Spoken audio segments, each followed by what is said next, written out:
कोई बोले राम राम, कोई खुदाई, कोई सेवे गुसैया, कोई अलाई। कारण करन करीम, कृपा तार रहीम राम। कोई नावे तीर्थ, कोई हज जाए, कोई करे पूजा, कोई सिर नवाए। कोई पढ़े वेद, कोई सफेद, कोई ओटे नील। कोई पढ़े वेद, कोई कतेब, कोई ओटे नील, कोई सफेद। कोई कहे तुर्क, कोई कहे हिंदू, कोई पाछे पिस्त, कोई सरगिंदू। कह नानक जिन हुक्म पछाता, प्रभ साहिब का तिन भेद जाता।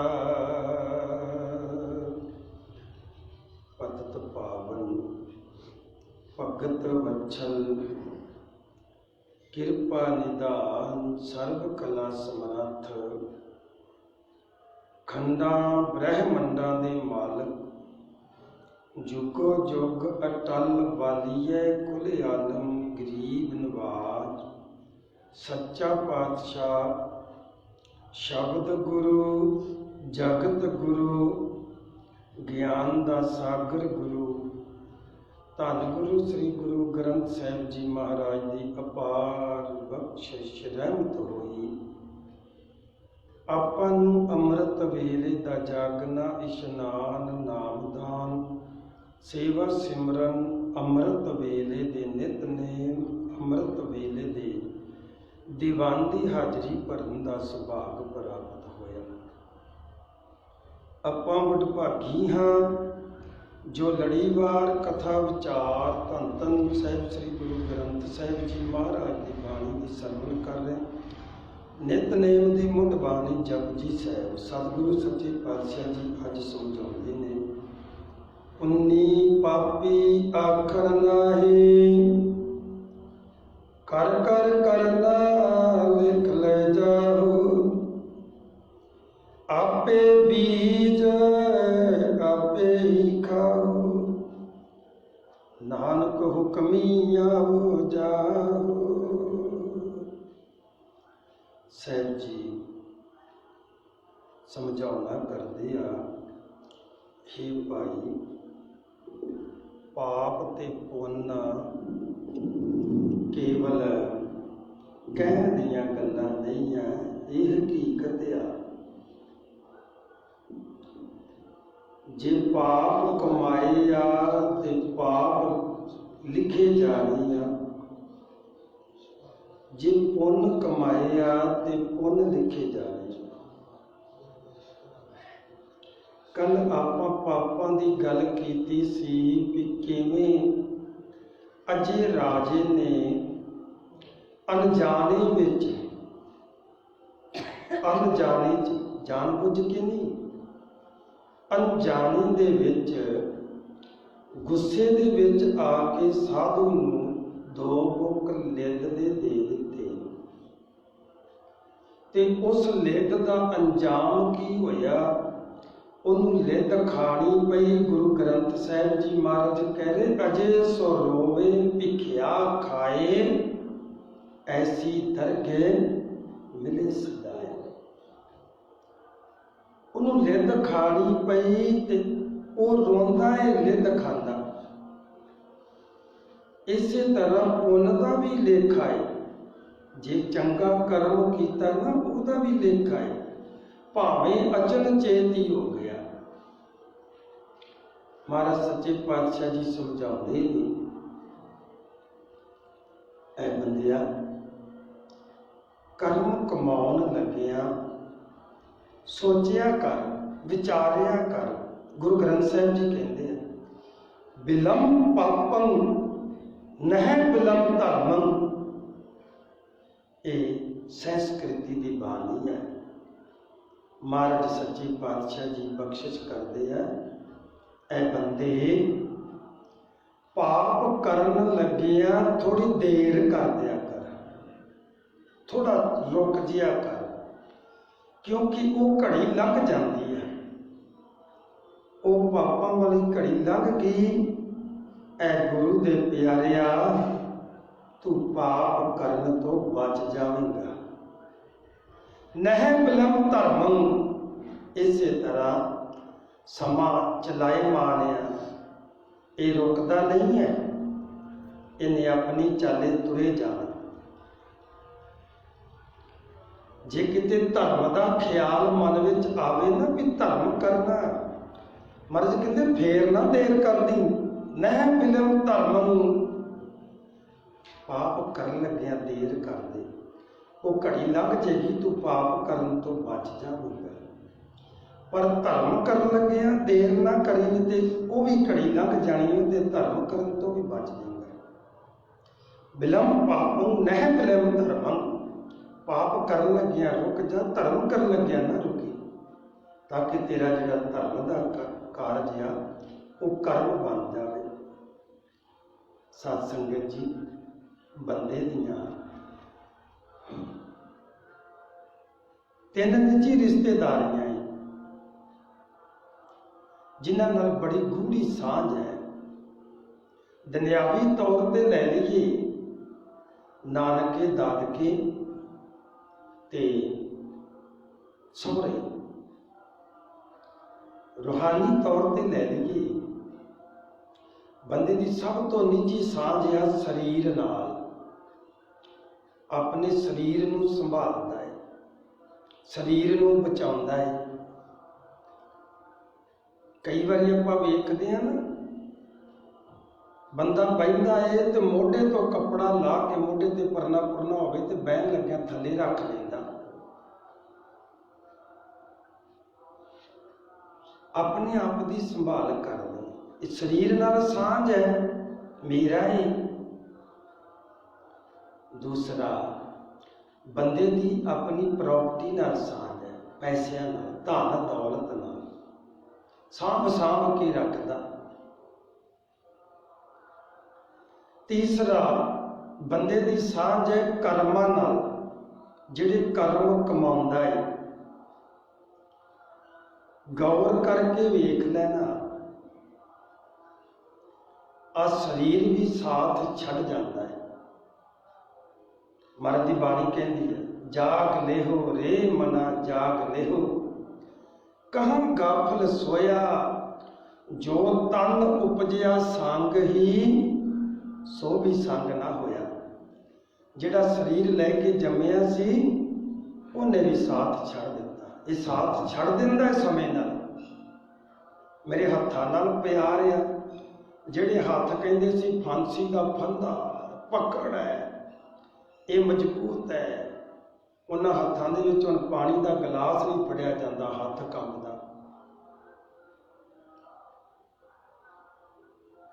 ਜਿਹੜੇ ਪੈਰਾਂ ਦੇ ਨਾਲ ਦੂਰ ਦੂਰ ਦਾ ਸਫ਼ਰ ਕਰਦਾ ਸੀ, ਉਹ ਪੈਰ ਹੁਣ ਵਜਨ ਹੀ ਨਹੀਂ ਚੁੱਕਦੇ। ਬਾਬਾ ਫਰੀਦ ਜੀ ਬੈਠੇ ਨੇ ਇੱਕ ਦਰਖਤ ਦੇ ਥੱਲੇ, ਪਿਆਸ ਲੱਗੀ, ਸੋਚਿਆ ਪਾਣੀ ਪੀ ਲਵਾਂ। ਕੋਲ ਹੀ ਕੁੱਜਾ ਪਿਆ ਪਾਣੀ ਵਾਲਾ। ਮਨ ਵਿੱਚ ਖਿਆਲ ਆਇਆ, ਉੱਠ ਕੇ ਪਾਣੀ ਪੀ ਲਵਾਂ। ਬਜ਼ੁਰਗ ਅਵਸਥਾ ਸੀ ਬਾਬੇ ਫਰੀਦ ਦੀ, ਤੇ ਗੋਡਿਆਂ ਤੋਂ ਲੱਤਾਂ ਤੋਂ ਪ੍ਰੋਬਲਮ ਹੋਣ ਕਰਕੇ ਉੱਠਿਆ ਨਾ ਗਿਆ। ਬਾਬੇ ਫਰੀਦ ਨੇ ਕਾਗਜ਼ ਚੱਕਿਆ, ਕਲਮ ਲਈ, ਛਾਈ ਨਾਲ ਕਲਮ ਡਬੋਈ, ਸ਼ਲੋਕ ਲਿਖ ਦਿੱਤਾ। ਫਰੀਦਾ ਇੰਨੀ ਨਿੱਕੀ ਜੰਗੀਆਂ, ਜੰਗਾਂ ਕਹਿੰਦੇ ਨੇ ਲੱਤਾਂ ਨੂੰ। ਫਰੀਦਾ ਇੰਨੀ ਨਿੱਕੀ ਜੰਗੀਆਂ, ਥਲ ਡੂੰਗਰ ਬਹਿਯੋਮ, ਥਲ ਮੈਦਾਨੀ ਇਲਾਕਾ, ਡੂੰਗਰ ਖੱਡਾਂ, ਬਹਿਯੋਮ ਪਹਾੜ। ਇੰਨੀ ਨਿੱਕੀ ਜੰਗੀਆਂ, ਥਲ ਡੂੰਗਰ ਬਹਿਯੋਮ, अज फरीदा कूजड़ा सै कोहा थियो। इन्हां लफ्ज़ां दे नाल हज़ारां मील सफ़र कर लिया मैदानी इलाके का, खड्डां च उतरे, पहाड़ां ते चढ़े, दूर दूर मारू घूमे, पर अज ये लत्तां जवाब दे गईयां ने। ते आ जिहड़ा कुज्जा है पानी वाला मेरे कोल ही पिया है, ते ऐ लगदा जिवें 100 कोह ते पिया। फरीदा इन्नी निक्की जंगियां थल डूंगर व्योम, आज फरीदै कूजड़ा सै कोहा थियो। अज ऐ लगदा जिवें ये कुज्जा 100 कोह ते पिया हुंदा। जवाब दे गईयां ना लत्तां, शरीर जवाब दे जांदा। जो शरीर जवाब दे जाता तो बंदे का धन दौलत भी जवाब दे जाता। साथी सी ना, पैसा साथी सी बंदे का, पैसे नाल उड़दा सी, लत्तां पैर नाल चलदा सी। मैं ये प्रतख वेखी हकीकत संगत जी सांझी करदा। हिस्टरी पढ़िए ते पंजाब दा राजा रणजीत सिंह कोई नूर हीरा खालसा फौज दियां शहीदियां तो बाद बड़ी जुर्त नाल जित्तिया वापस लियांदा अफगानिस्तान चो। एक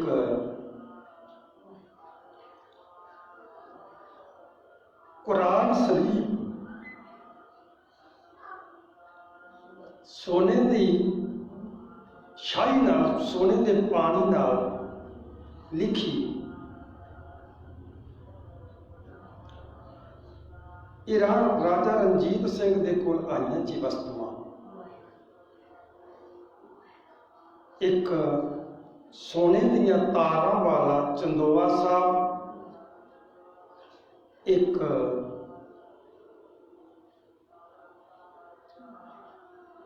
चंदन दियां तारां वाला चौर साहब बाबा जी का।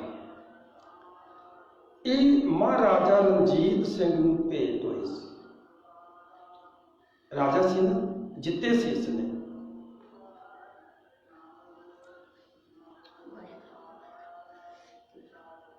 सिंह साहब अकाल तखत जथेदार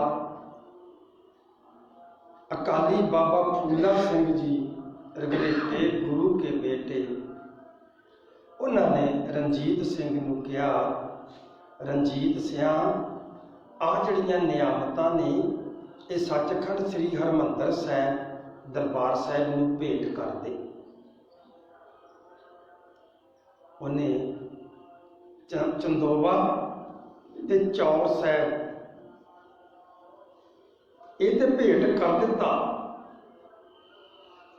पर वो जिहड़ी कुरान शरीफ सी सोने की शाही वाली और जिहड़ा कोई नूर हीरा सी वो भेंट ना किया। अकाली बाबा फूला सिंह जी ने दोबारा फिर बेनती की, रणजीत सिंह ये कीमती वस्तुआं जिहड़ियां दरबार साहिब नूं भेंट कर दे, गुरु नूं भेंट कर दे। कहंदा मैं मरण तो पहला कर दियांगा, किन्नी फौज मरवा के किन्ना नुकसान खा के मैं ये जितनियां चीज़ां 4 दिन मैनूं इहदा आनंद मान लैण दे।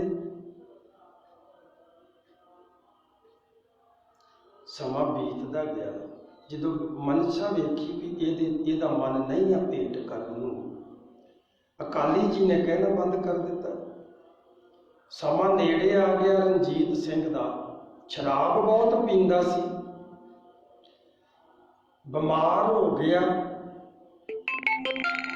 डॉक्टर अंग्रेजी ने, सरकार ने डॉक्टर भेजिया, अंग्रेज ने इलाज किया ते दसिया कि तेरे गुर्दे गल गए आ, शराब ना पीवी, हुण फीम ना खावी, शराब ना पीवी, नहीं तो तेरी मौत हो जानी। थोड़े जे दिन परहेज रखिया, तंदुरुस्त हो गया। डोगरियां दी चाल सी, पालटी कीती, फिर पी ली, ते अधरंग दा दौरा पै गया। हुण मरण किनारे पिया है। सिर दी चोटी तो लैके ते पैरां तक एक पासा सारा खलो गया। चबाड़ा खलो गया एक पासे दा, अख खलो गई, कन खलो गया, हथ खलो गया, बांह खलो गई, किडनी गई, गुरदा गया। हुण बोलिया भी नहीं जाता। हुण अपने संतरियां नूं, मंत्रियां नूं इशारे कर करके कहता कि भी वो जिहड़ा कोई नूर दा हीरा है ते वो कुरान शरीफ आ, वो मैनूं हथ लवा के ते दरबार साहब नूं भेंट कर दो। समझदे सारा कुछ है डोगरे, पर जान बुझ के टाली जाते ने, उस गल ते आउंदे ही नहीं, क्योंकि हुण शरीर जवाब दे गया। शरीर जवाब दे गया तो मुथाज हो गया, कोई दूजे ते दूजा करेगा तो होएगा। मर गया, भेंट नहीं कर सके, तरसता। फिर हाँ इशारे करता रहा, तरले करता रहा, मैनूं वो चीज़ां ही विखा ही दिओ, मरदा मरदा एक बार मैं वेख ही लवां, खजाने के दर्शन करा दिओ। नहीं मिले, किसी ने कुछ नहीं किया। ये हिस्टरी आ। ते जिहड़ी हकीकत मैं अपनी जिंदगी च वेखी, वो पुणे महाराष्ट्र दे विच कथा की ड्यूटी करते सां। उत्थों के जिहड़े प्रधान साहब सी, बड़े बीबे बंदे आ, बड़ी एक रब के रंग विच रत्ती हुई रूह आ, रब नाल जुड़ी हुई आत्मा। बड़ा वड्डा कारोबार उन्हां दा, 5-7 हज़ार बंदा उन्हां दे मुलाजम काम करदा कंपनी च। करोड़ां रुपइयां दा उनका महीने का लैन देन है। एक दिन आही जिहड़ी कथा कर्मां दी ते नातियां दी सुनाई संगत विच, ते 5 साल बाद मैनूं ते वो गल भी भुल गई। ते वो प्रधान साहब मेरे कोल बैठे, ज्ञानी जी कहते जिहड़ी तुसीं कथा सुनाई ना, मेरे कन्नां च रोज़ गूंजदी है, रोज़ गूंजदी है। मैं कहा जी किहड़ी? कहते जिहड़ी तुसीं कर्मां दे उत्ते सुनाई सी भी कर्म खैड़ा नहीं छड्डदे बंदे दा। मैं कहा जी मैनूं तो याद भी नहीं मैं किस तरह सुनाई सी। उन्होंने सुनाई हकीकत।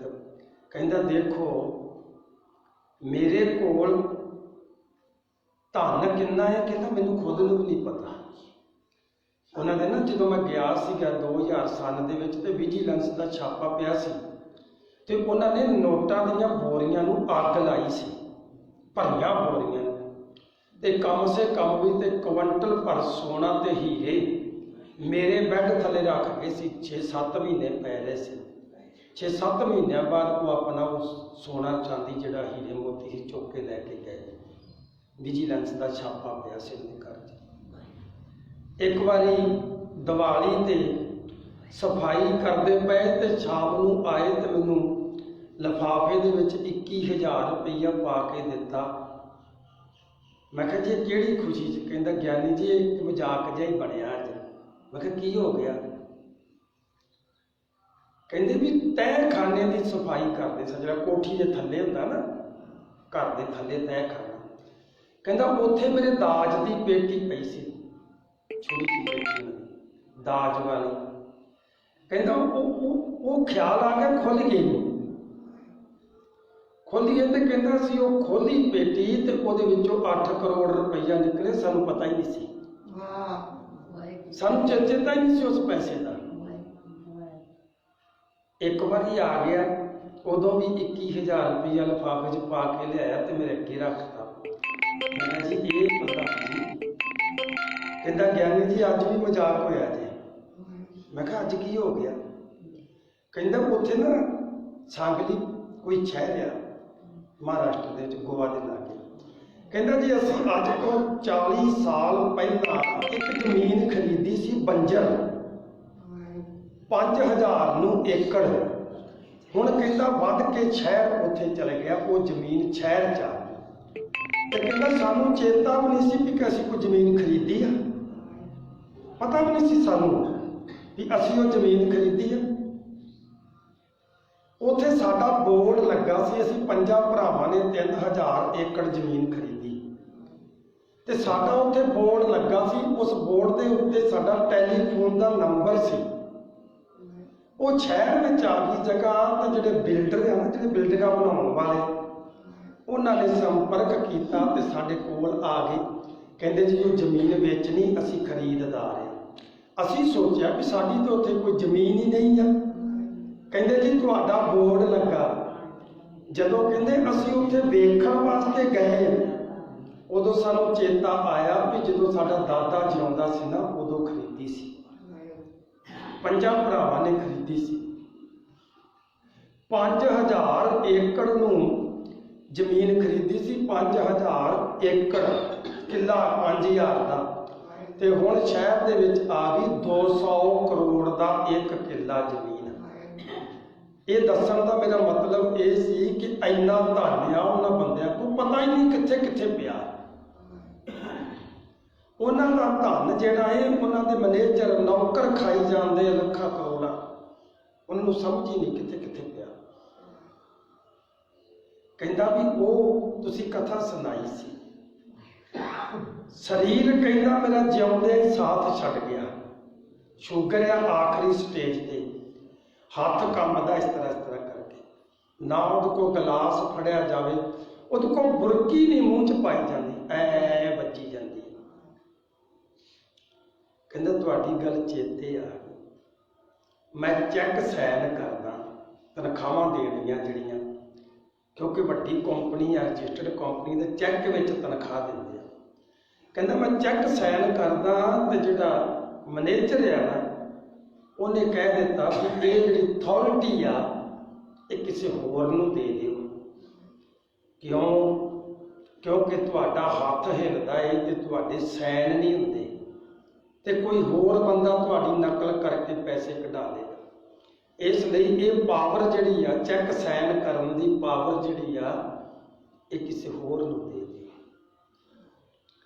कहंदा वड्डा पुत्तर मेरा कंपनी का डायरैक्टर आ, ते वड्डे बेटे नूं ये अथॉरिटी दे दी, पावर दे दी भी तू चैक साइन करिया कर। कहंदा हुण जदों मेरी जेब चों पैसे मुक जांदे आ ना, ते उहनूं बेटे नूं आखीदा बेटा पैसे कढा के लिया दे, पैसे कढा। कहंदा मुथाज हो गया मैं, मेरा ही पैसा ते मेरे तो ही निकल गया तो जिउंदियां। गुरु ग्रंथ साहिब जी कहंदे आ, पति मरे ते सनार ना रोवे, क्यों? उस रखवारा और होवे। प्यो मर गया, माया लंडी नहीं हुंदी, माया का वारस पुत बन गया। पुत मर गया, माया लंडी नहीं हुंदी, उहदा वारस पोतरा बन गया। उस रखवारा और होवे। बंदे का शरीर भी साथ छड़ जांदा, बंदे का धन भी साथ छड़ जाता। किड्डी विचित्र कथा है। महाराज ने पैसों को गुजरान कहा है, असी माया कह दें। माया ठगी नूं कहंदे आ संस्कृति विच, ठगी के अर्थ ने माया। असी पता की कहने, बच्चों को भी समझाते, बजुर्ग भी समझाते, आपां भी बच्चों को गां समझाते, कोई पैसे को संभाल के रखो, ये संभाल के रखो, कोई औखा समा आएगा तो फिर काम आउणगे खर्चे। बंदा पैसा कमाउंदा औखा होके कमाउंदा, ते फिर उस पैसे को साभ के रखता है तो इंतजार करता है औखा समा आवे तो फिर वरतांगा। इनू कहते माया, छल कपट। सानू गुरु के चरणों च अरदास करनी चाहिए, सच्चे पातशाह आ जिहड़ी तू माया पैसा जिहड़ा कमाया है ना, ये किसी चंगे थां ते लग जे, औखा समा ना आवे। ये अरदास करनी चाहिए। पर असी पता की कहने बच्चों, ਉਹ ਇਹਨੂੰ ਸੰਭਾਲ ਕੇ ਰੱਖੋ, ਕਿਤੇ ਔਖੇ ਸਮੇਂ 'ਚ ਤੁਹਾਡੇ ਕੰਮ ਆਊਗਾ। ਇੱਦਾਂ ਨਹੀਂ, ਸਾਨੂੰ ਇਹ ਅਰਦਾਸ ਕਰਨੀ ਚਾਹੀਦੀ ਆ ਵੀ ਸੱਚੇ ਪਾਤਸ਼ਾਹ ਔਖੀ ਹੋ ਕੇ ਕਮਾਇਆ ਇਹ ਕਿਤੇ ਬੁਰੇ ਕੰਮ ਤੇ ਨਾ ਲੱਗੇ, ਇਹ ਕਿਸੇ ਚੰਗੇ ਕਾਰਜ ਤੇ ਸਾਡਾ ਲਗਾ ਦੇ। ਤੇ ਯਾਦ ਰੱਖਿਓ, ਜਦੋਂ ਔਖਾ ਸਮਾਂ ਆਉਂਦਾ ਸਭ ਤੋਂ ਪਹਿਲਾਂ ਪੈਸਾ ਭੱਜਦਾ। ਭਗਵਾਨ ਰਾਮ ਤੇ ਔਖਾ ਸਮਾਂ ਆਇਆ, ਉਹਨੂੰ ਬਨਵਾਸ ਦਿੱਤਾ ਗਿਆ ਤੇ ਜਿਹੜੇ ਉਹਦੇ ਕੰਨਾਂ 'ਚ ਸੋਨੇ ਦੇ ਕੁੰਡਲ ਸੀ ਉਹ ਵੀ ਲਵਾ ਲਏ ਸੀ, ਜਿਹੜੇ ਉਹਦੇ ਕੀਮਤੀ ਬਸਤਰ ਪਾਏ ਹੋਏ ਸੀ ਗਲ 'ਚ ਉਹ ਵੀ ਲਵਾ ਲਏ ਸੀ। ਸਿਰਫ 2 ਮਲਮਲ ਦੀਆਂ ਧੋਤੀਆਂ ਦਿੱਤੀਆਂ ਸੀ, ਇੱਕ ਤੇੜ ਬੰਨ ਲਾ, ਇੱਕ ਉੱਤੇ ਲੈ ਲਾ।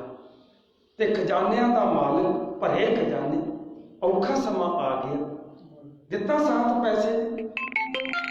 ਇਹ ਅਰਦਾਸ ਕਰਨੀ ਚਾਹੀਦੀ ਵੀ ਔਖਾ ਸਮਾਂ ਨਾ ਆਵੇ, ਚੰਗੇ ਕਾਰਜਾਂ ਤੇ ਲੱਗੇ ਸਾਡਾ। ਪੈਸਾ ਸਾਥ ਛੱਡ ਦਿੰਦਾ ਜਦੋਂ ਔਖਾ ਸਮਾਂ। ਪਰ ਇੱਕ ਗੱਲ ਯਾਦ ਰੱਖਿਓ, ਬੰਦਾ ਪੈਸੇ ਨਾਲ ਮੋਹ ਕਰਦਾ, ਬੰਦਾ ਇਸ ਸਰੀਰ ਨਾਲ ਵੀ ਮੋਹ ਕਰਦਾ। ਨਾ ਸਰੀਰ ਸਾਥ ਦਿੰਦਾ, ਨਾ ਪੈਸਾ ਸਾਥ ਦਿੰਦਾ। ਪਰ ਯਾਦ ਰੱਖੀ, ਐ ਗੁਰੂ ਕੇ ਸਿੱਖਾ, ਕਰਮ ਸਾਥ ਨਹੀਂ ਉਹ ਛੱਡਦਾ। ਬੰਦਾ ਮਰ ਜਾਂਦਾ ਨਾ, ਅਗਲੀ ਜੂਨ 'ਚ ਜਾਂਦਾ, ਉਹਦੇ ਕਰਮ ਨਾਲ ਜਾਂਦੇ ਆ। ਪੰਜਾਬੀਆਂ ਦੀ ਕਹਾਵਤ ਹੈ, ਬਜ਼ੁਰਗਾਂ ਦੀ, ਨਾ ਜਾ ਬ੍ਰਹਮਾ ਨੂੰ ਲੇਖ ਜਾਣਗੇ ਨਾਲ। ਇਹ ਨਾਲ ਹੀ ਜਾਂਦੇ ਆ। ਬੰਦਾ ਜਦੋਂ ਦੂਸਰੀਆਂ ਜੂਨਾਂ 'ਚ ਪੈ ਜਾਵੇ, 84 ਭੋਗ ਕੇ ਫਿਰ ਬੰਦੇ ਦੀ ਜੂਨ ਮਿਲ ਜਾਵੇ, ਉਹਦੇ ਕਰਮ ਉਹਦਾ ਖਹਿੜਾ ਨਹੀਂ ਛੱਡਦੇ। ਤੇ ਕਦੀ ਵੀ ਬੰਦਾ ਕਰਮ ਕਮਾਉਣ ਲੱਗਿਆ ਵੇਹਦਾ ਹੀ ਨਹੀਂ। ਇਹ ਯਾਦ ਰੱਖੀ, ਜੇ ਬੁਰੇ ਕਰਮ ਕਮਾਏ ਨੇ ਤੇ ਛੱਡਣਾ ਬੁਰਿਆਂ ਨੇ ਵੀ ਤੇਰਾ ਖਹਿੜਾ ਨਹੀਂ ਹੋ, ਉਹਨਾਂ ਵੀ ਤੇਰੇ ਨਾਲ ਨਾਲ ਹੀ ਰਹਿਣਾ, ਨਾਲ ਨਾਲ। ਜੇ ਮਾੜੇ ਕਰਮ ਕਮਾਏ, ਮਾੜਿਆਂ ਨੇ ਵੀ ਨਾਲ ਨਾਲ ਹੀ ਰਹਿਣਾ। ਜੇ ਚੰਗੇ ਕਮਾਏ ਤੇ ਚੰਗਿਆਂ ਨੇ ਵੀ ਰਹਿਣਾ। ਚੰਗੇ ਕਰਮ ਕਮਾਏ, ਬੜੀ ਸੇਵਾ ਕਰਦਾ, ਬੜਾ ਦਾਨ ਪੁੰਨ ਕਰਦਾ, ਪਰ ਗੁਰੂ ਨਹੀਂ ਧਾਰਿਆ, ਬੰਦਗੀ ਨਹੀਂ ਕੀਤੀ, ਮਰ ਗਿਆ। ਹੁਣ 84 ਤੇ ਭੋਗਣੀ ਪਊਗੀ, ਕਿਉਂਕਿ ਗੁਰੂ ਵਾਲਾ ਨਹੀਂ ਹੈ। ਬੰਦਗੀ ਨਹੀਂ ਕੀਤੀ, ਮੁਕਤੀ ਤੇ ਹੋਣੀ ਨਹੀਂ, 84 ਭੋਗਣੀ ਪਏਗੀ। ਪਰ ਜਿਹੜੇ ਉਹਨੇ ਚੰਗੇ ਕਰਮ ਕਮਾਏ ਆ ਨਾ, ਉਹਦਾ ਫਲ ਜ਼ਰੂਰ ਮਿਲੇਗਾ। ਜੇ ਕੁੱਤੇ ਦੀ ਜੂਨ ਮਿਲੀ ਆ ਨਾ, ਕਿਸੇ ਅਮੀਰ ਘਰ ਦਾ ਕੁੱਤਾ, VIP ਕੁੱਤਾ, ਜਿਹਦੇ ਨੌਕਰ ਚਾਕਰ ਨਵਾਉਣ ਧੋਣ ਨੂੰ, ਕੀਮਤੀ ਮਹਿੰਗੇ ਬਿਸਕੁਟ, ਮਹਿੰਗੀਆਂ ਖੁਰਾਕਾਂ, ਮਹਿੰਗਾ ਡਾਕਟਰ ਸਪੈਸ਼ਲ ਲਗਾ, ਮਹਿੰਗੇ ਗੱਦੇ ਸੌਣ ਲਈ, ਰਹਿਣ ਲਈ, ਕਾਰ ਘੁੰਮਣ ਲਈ, ਉਹ ਜਿਹੜਾ ਸੁੱਖ ਲੈ ਰਿਹਾ, ਉਹ ਜਿਹੜੇ ਨੇ ਚੰਗੇ ਕਰਮ ਕੀਤੇ ਸੀ ਉਹਨਾਂ ਦਾ ਕਰਕੇ ਲੈ ਰਿਹਾ।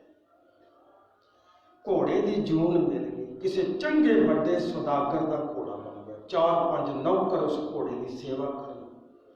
ਉਹ ਕੀ ਕਰਮਾਂ ਦਾ ਫਲ, ਜਿਹੜੇ ਚੰਗੇ ਕਰਮ ਕੀਤੇ ਆ।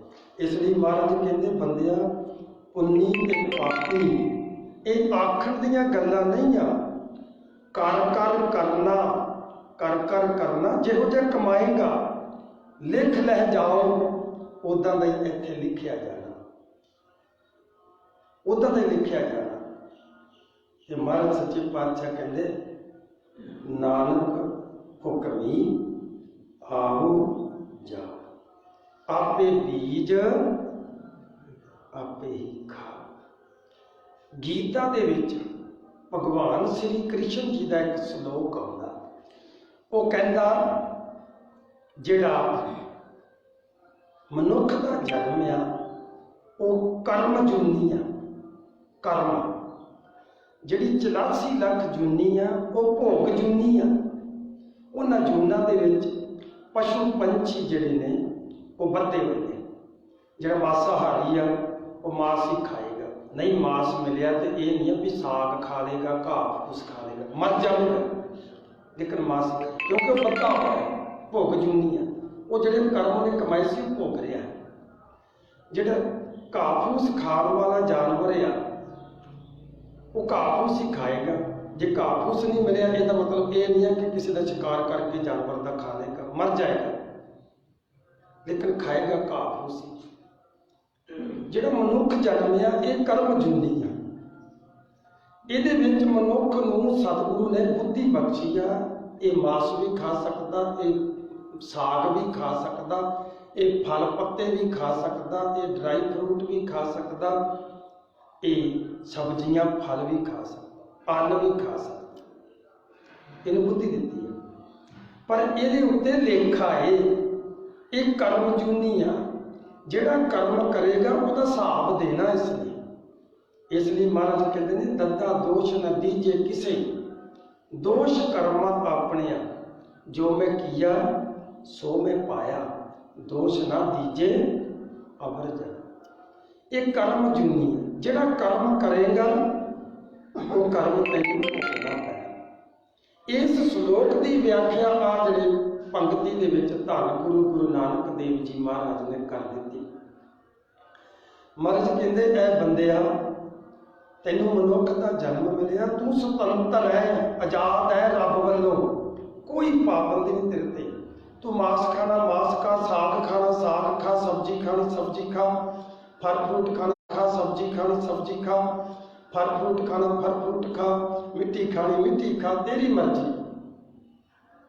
अनाज खाना अनाज खा, दुध पीना दुध पी, पानी पीना पानी, तेरी मर्जी, अपनी मर्जी ना जी, तू आजाद है। आ शरीर जिहड़ा ना ये तेनू धरती मिली आ, शरीर रूपी आ धरती आ, ते कर्म जिहड़ा है वो बीज है, ते बीज कंडियां दा भी हुंदा, बीज फुल्लां दा भी हुंदा, बीज फल अमृत दा भी हुंदा, ते बीज जहर दा भी हुंदा। ते महाराज कहंदे भी तू सुतंत्र आ, शरीर धरती आ, बीजां दा तेरे कोल भंडार आ, चोन तू खुद कर ला, की बीजना है, अमृत बीजना कि जहर बीजना। ते गुरु नानक साहब जी जपजी साहब अंदर कहते एक गल का ध्यान रखी, जो भी बीजेगा खाना तू आ, आपे बीजन आपे ही खाओ। बंदा बीजन लग्या नहीं, खान लग्या होंदा, क्योंकि बीजन लग्या वेख्या ही नहीं मैं खाना। हुण कोई बच्ची आवे स्कूलों ते वो कहे मैनूं भुख लगी आ, ते मां कह दे धीए जो खाना बना ला, रसोई च गई है उन्हें बना लिया भोजन, ते मुड़ के आपकी मां को आके मम्मी मैनू नहीं है पसंद, मैं नहीं है खाना, तो मां की कहेगी, यही कहेगी ना भी तू ही तो बनाया, जो तेनू पसंद है तू बना, ते बनाउण लग्या तू अपनी पसंद नहीं वेखी, ते खाण लग्या पसंद नहीं, फिर गुरु नूं कहना पैंदा बीजे वेख मंगे अमृत, वेखो इन्या रब जहर पूरी जिंदगी बीजदा रहा, ते गुरु को आके कहता इनू अमृत का फल ला दे, जहर नूं अमृत का फल नहीं लगता। ऐ गुरु दे प्यारिया, महाराज कहते ने पुन्नी पापी आखन नाहे, कर कर करना लिख लह जाओ, लिखिया जाना ही, तेरे नाल जाना ही, इन्हें तेरा खड़ा नहीं छड्डना। इसलिए आपे बीज आपे ही खाओ, नानक हुक्मी आओ। रब का हुक्म यह है कि जिहो जे कर्म कमाएगा उहो जिहा फल भोगना पएगा। अगे तेरी मर्जी है तू किहो जे फल कमाने, किहो जिहा कर्म कमाना। गुरु साहब का उपदेश है कि जैसा बीजे सो लूने, कर्मा संदड़ा खेत। बोल चुप खिमा। वाहिगुरू जी का खालसा।